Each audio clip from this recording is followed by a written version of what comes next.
Relationships, it's totally cliche, but it's so important to building a Airbnb business, especially if you're going to be a co-host for other property owners. And that's why Kevin Knight has blown up his business in under 12 months into already 12 different homes, 10 different owners. This guy is moving fast, and he's going to tell us how he did that by building great relationships here on the Fearless Investor Podcast.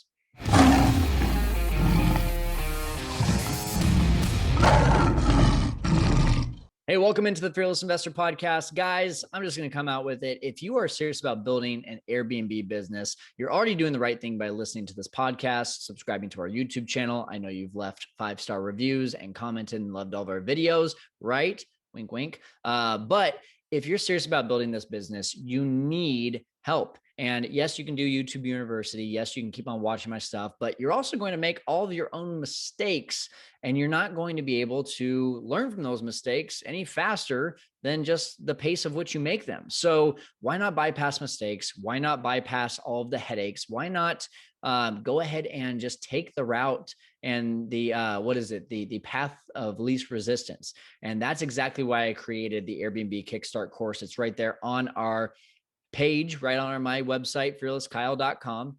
You can even book a call with me if you're still wondering what questions you can get answered about the course. But guys, people are getting results in under 4 to 6 weeks of getting this course, being a part of our family, our group community of group coaching, which really to me is the most important part of this whole thing.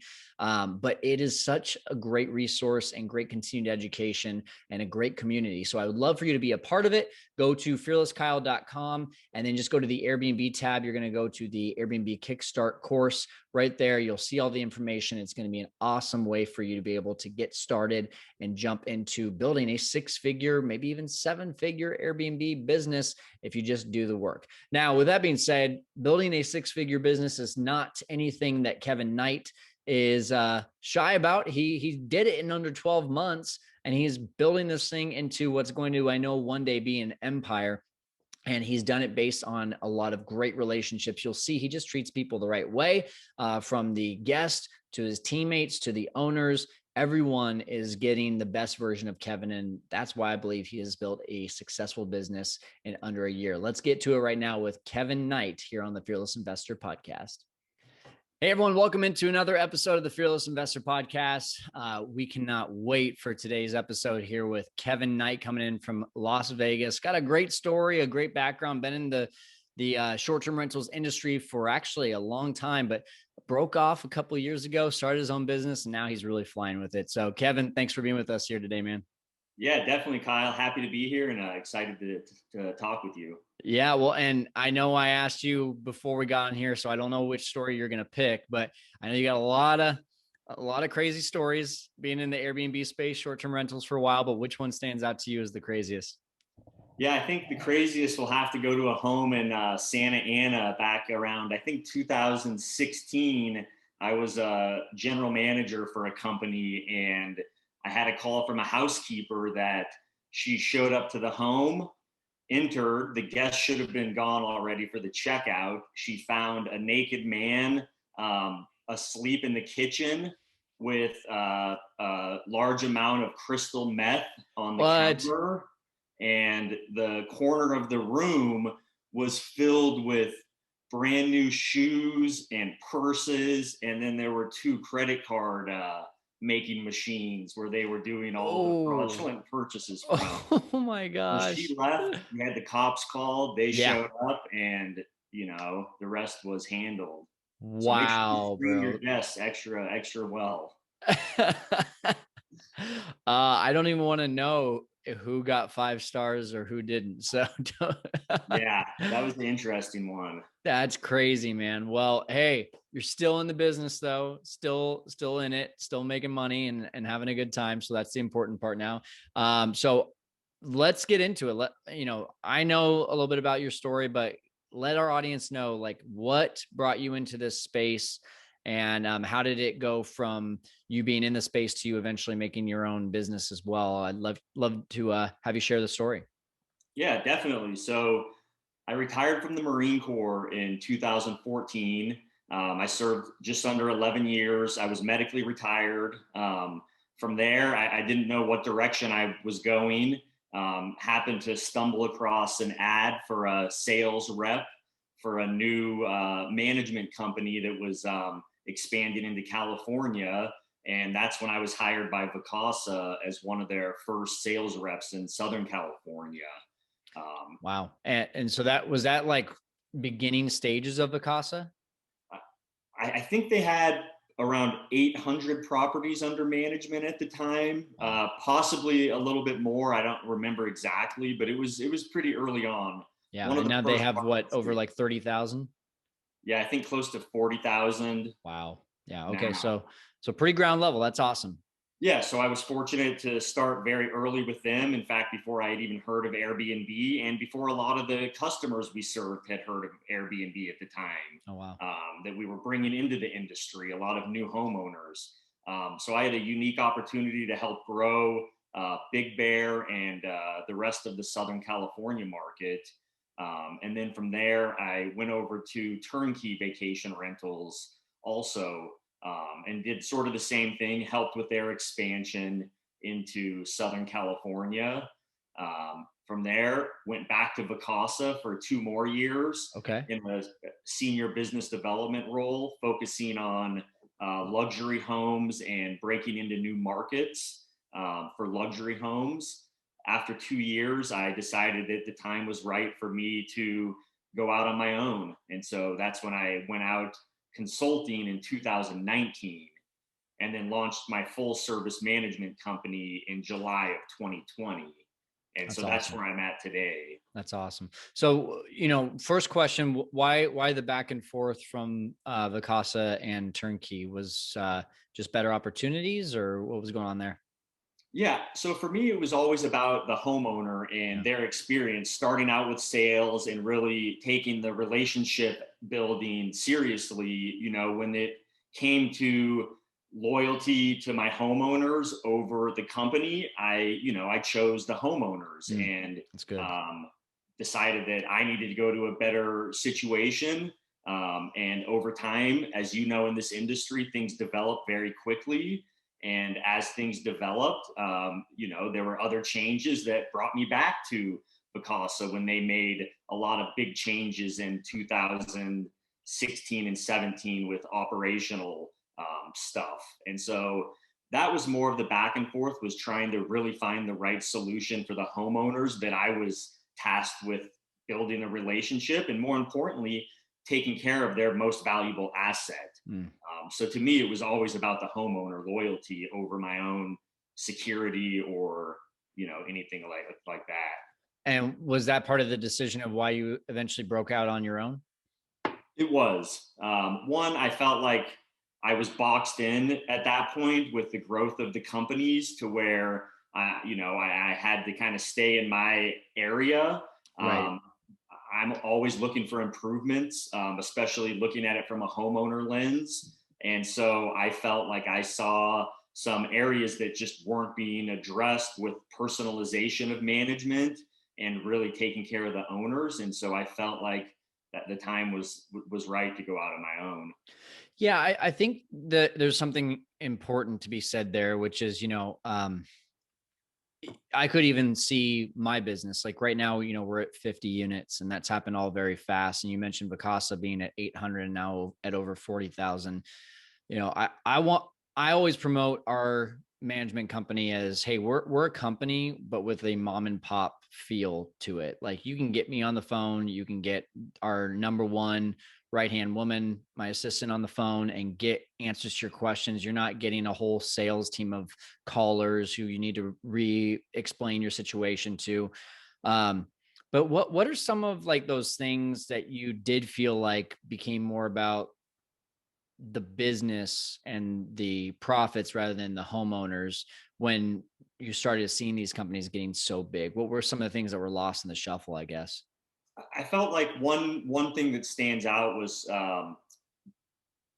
one market's operations manager might be tasked with a significant higher workload because of their productivity to Mm-hmm. make up for maybe the shortcomings of operations in another market, which over time just isn't sustainable.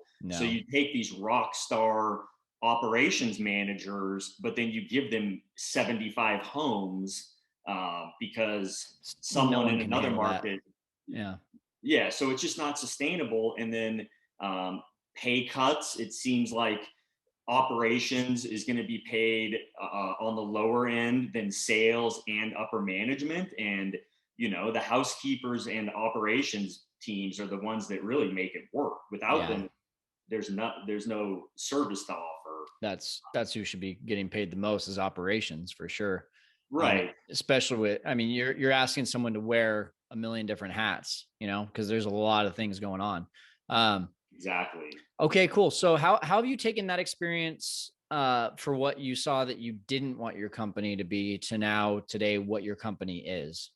Yeah. So I think one thing that I wanted to point out that I tell each of my owners when I meet with them is that I want every owner to feel like the only owner. And so with my group of Good. owners, and there's questions to the scalability of that thought, which I totally understand, but that's how I want my owners to feel. And to this day, I'm accessible at any time from any of them with any issues they have. And they get me directly, like you mentioned. So that was one big piece of it. Another big piece was I didn't want to have a high customer acquisition cost. I saw how expensive it was for these companies to sign homes, Right. even at the local level. And so I really put forth an effort for referrals and a low customer acquisition cost, which has allowed us to grow, to a modest, 11, 12 homes in a year, 13 homes in a year with zero marketing spend to new homeowners. That's awesome. So it's all been word of mouth and other avenues. Yeah, well, and I'm sure a big thing for a lot of these owners was like, oh, okay, he worked for Vicasi, he worked for Turnkey, and he had a lot of experience. But what has been to you beyond the experience? What's been the like maybe number one or number two reasons why you've been able to add on, like you said, 12, 13 properties here within your first year? That's really awesome. Yeah, I think, having a very deliberate plan before I launched, knowing kind of how I wanted to roll out over the first year and understanding that it is a process and you need to be very diligent up front with the planning. And so once I had my tech stack that I knew I could scale, I started putting the right team members in place. That's where I knew, just from my experience with the overall process, from onboarding, rate setting, everything encompassing a unit going live. I just, I was able to do it very easily. That's awesome. Okay, so back up for a second. 12 to 13 properties. Is that 12 to 13 different owners, or what's the split? How many owners are you working for? So in Big Bear, we have 10 homes with the 10 owners. Okay. And then the other homes are with same owners from the Big Bear property. So Okay. yeah, I mean, 90% of our homes are by one owner. Wow. Okay. And I just want to stick on that for a second because that's a pretty big deal. I know a lot of people that say, hey, I've got one owner relationship and, they've brought me 10 deals and like that's their entire portfolio, but you have it spread out with 10 different owners. And that's tough to do in a 1 year period is develop 10 different relationships like that. So first of all, kudos to you. But kind of like, help me feel that. Like, what did that look like? Was it one and then it turned into the next to the next? Was it all of these 10 owners came into one room at one time and you pitched them all at the same time? Like, what did this look like? Yeah, it was really one at a time. I started with one property. We launched last July. So we did 12,000 in bookings in July. And then the following month, we had a second and third homeowner that heard I launched the company up there. So they contacted me. We onboarded them. And then through December, we only had 5 units. That's our busy season. So, I didn't want to be onboarding units while trying to maintain the homes we had. Mm-hmm. So once we cleared the peak season, we had neighbors calling me. A few people found us through our Yelp reviews. And, that's kind of how we started snowballing. And we've turned a few owners away that just the homes weren't going to be a good fit for whatever reason. So Do you have a certain, I totally get the like property's got to fit. We're the same way in our properties. It's got to have 3 bedrooms, got to have 2 baths. If it's in Arizona, it's got to have the pool. There's certain looks of the property. Is there a certain look or an avatar of your owner? I mean, Big Bear is such a mix of Mhm. ownership from where the owners come from. I really, take on each owner individually. Some of them, it's a true vacation home that they use a lot. Mhm. Some of them are investors that will never see the property. And some of them, I talk to once every 6 months because everything's kind of going well. They get the statements, they get the communication from our operations team. And then as far as the homes, we want to have washers and dryers, Wi-Fi. There are homes in Big Bear that don't have Wi-Fi still. Oh We boy. won't sign those. Yeah, no way. So, but other than that, we're pretty open. We just want a nice home that we think guests will not only have a good experience, but they'll want to come back again. That's awesome. So why do you think, and you notice I'm focusing a lot on these relationships because I just think that like there's nothing easier than building, well, nothing, not easier, but simpler. There's nothing simpler than building a business of word of mouth and knowing that you have $0 of overhead.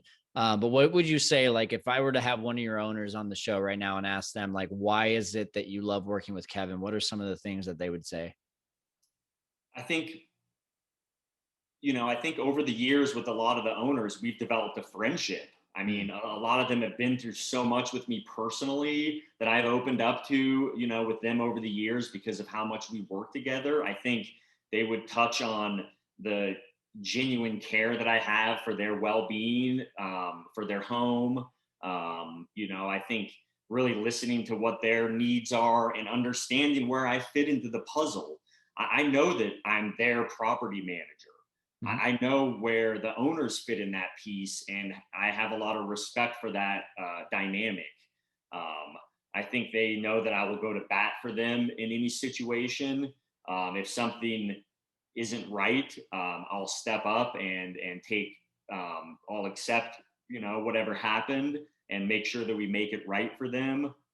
I think they love that Yeah. from me. I think my background coming from not the typical property manager background, maybe being in the Marine Corps infantry for as long as I was, I think that they just connect with me on a lot of different levels. That's awesome. Very cool. So where do you see this business going? Do you think that you're going to continue building up in Big Bear? Do you see yourself moving to other markets? Where is this going for you?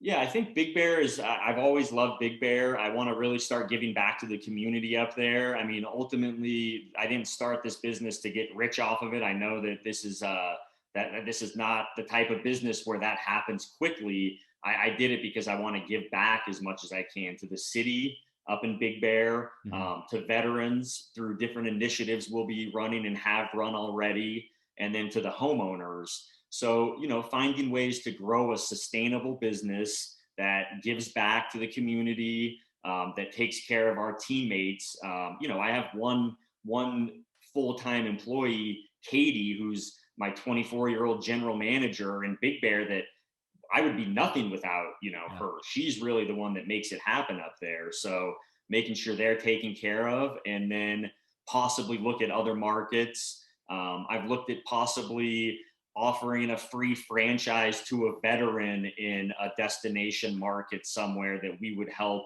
support their growth as kind of being an owner operator in another similar market to Big Bear. That's So awesome. we're exploring different options. Very cool. So you mentioned teammates, and I think that's the other part of the relationships of this. You can have an owner, but if you don't have the right team, it doesn't matter how many owners you meet. So, how has that been something that you've taken that? I mean, owner first and helping the owner, but have you applied that at all to your team as well? Oh, 100%. And Yeah. I think, for me, back to my military background, just being with the welfare of those placed under your charge. And although we are teammates, I look at the relationship that her well being is um, essential to us. And so just really knowing the team and Katie beyond who they are working day to day, and really knowing what's going on behind the scenes and being involved with their life, so they're comfortable coming to you with any sort of issues that they might have. You don't know what kind of mental health problems people might have, or with relationships or family. And if you're not really in tune with that, this industry in your life is just so connected Yeah. that if you're not involved at that level with your team, at some point it's going to unravel and it will affect everybody. I think the big takeaway I have right now is you're professional, you're offering a great service. You're obviously following through with what you're saying you're going to do, but you're taking things from, hey, you're not just my general manager, you're not just my owner. It sounds like we've got a lot of friendships being developed here as well. And so that's really unique. That's not something that you hear about a lot in the business world. Is that something that you believed in from the get-go? Did this just happen naturally? Like, where does that like desire to want to build these relationships beyond work to into friendships, where does that come from? I think that uh, emotional intelligence, like empathy, I think that's such an important part of everything we do, and especially with business, that um, and I think I learned lessons the hard way. I think maybe I got into situations where I didn't build a deep enough relationship with someone, and things did happen that were unforeseen to me, that maybe could Mm. have been preventable and made their quality of life better and made other things better. So I think just really being in tune. Um, yeah, I mean, it was definitely part of the plan, the relationship building, but it's just really who I am. I want to know more about the people than just what I see when they come to work. I want to, it's deeper than that for me, because I have to find a passion to kind of keep me driving. Coming from my old career, Right. where you have a very definitive purpose and you can see the difference you're making, when you're done with that at such a young age, at 28, I was retired from the Marine Corps. It's like finding a different avenue to be able to go full, all in on. Yeah. There has to be something deeper. You don't go fight for your brothers or sisters overseas and die for them without having a deep love and caring for them. The same way, if you don't have that relationship with your homeowner, how are you going to treat them when they're not there? Or if you don't Absolutely. have that relationship with your teammate, you could put them in situations that aren't good for them, and you're doing it out of your own self-interest without thinking about the ramifications. Yeah. So That's great, man. That's great. Last question here. We talked about owners, we talked about the teammates. I think there's one other factor in all this. Is there any way to build relationships with your guests?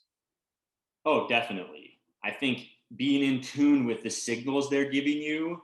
For example, anytime I get an inquiry that says, "Hey, Kevin, me and my partner are coming to Big Bear for our 3-year wedding anniversary," I mean, I immediately throw that date in my calendar or create a ticket, and I follow up asking, "Oh, that's great. What's your favorite drink?" Heineken was one of the last guests. So they had a 24 pack of Heineken, showed up with a little card, congratulating them. I Mm. think those are some of the small things, just showing them that it's more than just a transaction. Right. This industry is very transactional. If you can show anybody involved that it's more than just a transaction for them, I mean, that goes such a long ways in any industry at this time, as you know. People want to Absolutely. know they're cared about, even in the tiny details. If a light bulb's out, go change it. Don't Hmm. wait till tomorrow. Do go above and beyond for them. I think that's a big piece That's awesome. to build. Very cool. Very cool. I love that, man. I mean, I think there's no There's no secret of why you've been successful with this. And I know it's kind of cliche, right? You know, relationships. Well, this is proof right here. Like cliche works, and you are working on building great relationships, not just with the owners, not just with your team, not just with the guests, but with everyone that it really comes in contact with your business. So I would not be surprised if I pick up my head and a year from now you're at 50 units. You know, like I think you're gonna blow this thing up, man. And especially you just know how to work this thing. So congrats on the success since jumping in on your own. But already I'm going to give you a premature success golf clap over here because I know this thing's just going to blow up for you, man. Yeah, no, I appreciate it, man. And thanks to you too. I mean, you're an inspiration. I follow you, watch your videos. So, keep doing what you're doing. You're inspiring a ton of people. And it's, No. just giving back in this way. I mean, you're doing it to help people you might not ever meet. And so I think more people that are willing to take the knowledge we've learned and share it, Yeah. helps everybody out. I appreciate that, man. I really do. Any last words for our audience before we log off today? No, I would just say wherever you're at in the process. I mean, I do a lot of this alone here. There's some very challenging times. I can speak as a multi-combat deployment veteran that there are days that I've had in this industry that I wish I was deployed somewhere dealing with something other than the vacation rentals. If you're going to hit challenges that you may have never faced before mentally. And so do what you need to do to stay mentally healthy. And if you're feeling like you're not, don't wait until it gets too bad. Seek out any type of communication with people, and anyone that wants to reach out to me at any time can. So just make sure you're taking care of yourself as well as owners, guests, and teammates. Awesome. Hey, Kevin, thanks so much for joining us today and helping our audience to conquer the world of Airbnb. We appreciate you, man. Absolutely. Have a good day. All right, check out the show notes, fearlesskyle.com/Kevin Knight. Knight is like a knight in shining armor, starts with a K. And you can go ahead and check that out and see all of the ways that he is helping people as well. Like he mentioned, he's just really taking on a lot of owners. And I know he's mainly in Big Bear right now. So if you're looking for to own a house and to have it kind of as a vacation rental and do Airbnb when you're not there, well, Kevin's your guy, but he's also expanding into other markets. So make sure that you go ahead and get connected with him through our show notes. Again, fearlesskyle.com/Kevin Knight. Thank you so much for joining us here on the Fearless Investor Podcast. Today, we're helping you to conquer the world of investing, and today, Airbnb. Talk to you next time.